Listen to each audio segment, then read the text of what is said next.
Hey everyone, it's Julie from Sprouts and Stems here. I'm really excited about today's video because it's going to be all about how to propagate alocasias from corms. And I just think propagating with corms is a lot of fun. So yeah, let's get into it. First and foremost, I just want to briefly touch on what a corm actually is.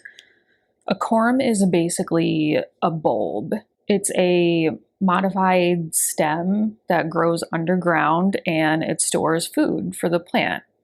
There are a few minor differences between bulbs and corms, but it's all the same concept. Corms can be used to grow new baby alocasias. Usually these are found underneath the soil. When you repot your alocasias, that's when you'll find them. Here, sometimes they'll push up to the surface of the soil. And you'll see these, you'll get a better view of these later in the video when I actually cut them off, but you literally can't see them, sorry. Now, another thing to note is that alocasias do have a dormancy period, so propagating them right at the beginning of fall, which is now, if you're watching this in the future, is not the best idea. But because there's a few that are pushing up out of the soil, I'm very confident that there's definitely more down below. I'm just going to experiment with these 3 and see what happens. And then next spring, like I said, I'm confident that I'll be able to dig up more when I repot this one next spring. And one quick final thing before I officially get started into the tutorial part, I did want to shout out Lizzie's Jungle on Instagram. Back in the day when I first started becoming really interested in learning how to propagate my alocasias through corms, she was the one who told me that it typically works better in water. Lizzie's Jungle on Instagram, she's known as the Alocasia Corm Queen. I just wanted to give her a shout out. I'll link to her in this video description. And that's it. So now we can get started with the Alocasia corm propagation tutorial. Here I have my black velvet alocasia that has 3 corms which have popped up around the outside edges of the pot. Normally the corms are buried under the soil with the rest of the root system, so if you don't see any just immediately on the surface of the soil, that's pretty normal. You probably have some buried in the pot, and usually you'll find them when you're repotting. Now the corms are attached to a long root that's attached to the plant.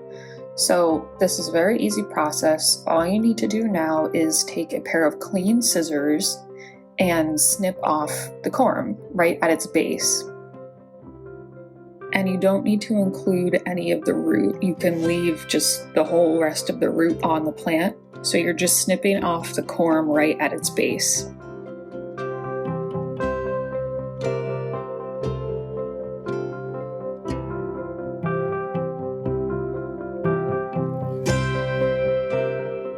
Now you just want to take a few minutes and gently peel off that outer brown protective shell that's covering the corms. This will just help the corms root faster so the roots don't have to push through any kind of protective layer. And just be gentle. You might have to work at it for a few minutes, but that's okay. Just take your time. And yeah, once you peel off that outer layer, it'll be a kind of greenish color on the inside.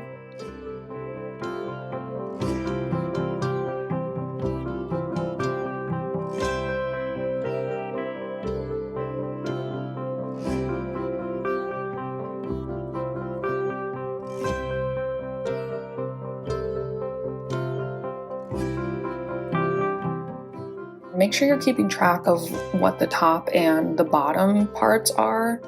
It's pretty easy to tell. The top looks like it has something that's going to sprout out of it, but just in case, make sure you're keeping track of the top and the bottom.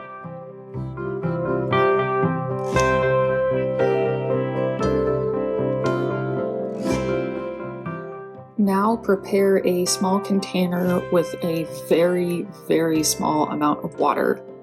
It needs to be a really small container so that only the base of the corm is in water and the top where it's going to sprout from is sticking out. Now this is the smallest container that I could possibly find in my apartment, so you can see I've put all 3 corms in here, put a really small amount of water, and I kind of positioned them all along the outer edge of the container.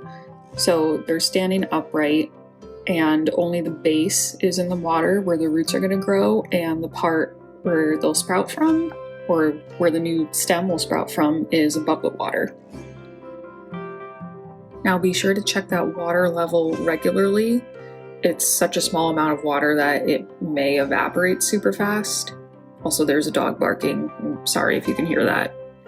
And now you just want to put your container in a place that has humidity. So if you have any kind of, let's see, like covering, like a clear plastic cup or a clear plastic bag. For me, I just put mine right in my greenhouse cabinet. And in addition to a location that has humidity, you'll also want to put it somewhere that receives bright and direct light. And since I'm filming this a few days before I'm going to post it, I obviously won't have a finished product to show yet. So I'm going to put some pictures on the screen of an alocasia, just one that I propagated in the past. It's not a black velvet alocasia, but it's all the same, propagating alocasias from corms. So I'll put some pictures on the screen just so you can see what it'll look like when your corms start to grow into little baby alocasias. That's pretty much it. So make sure you check the water level regularly, and within a few weeks you should start to see roots sprouting from your corms.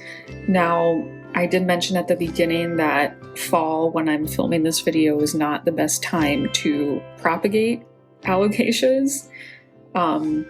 So yeah, I'll see what happens with this one, and if it works, that's awesome. If it doesn't, that's fine. I'll try again next spring.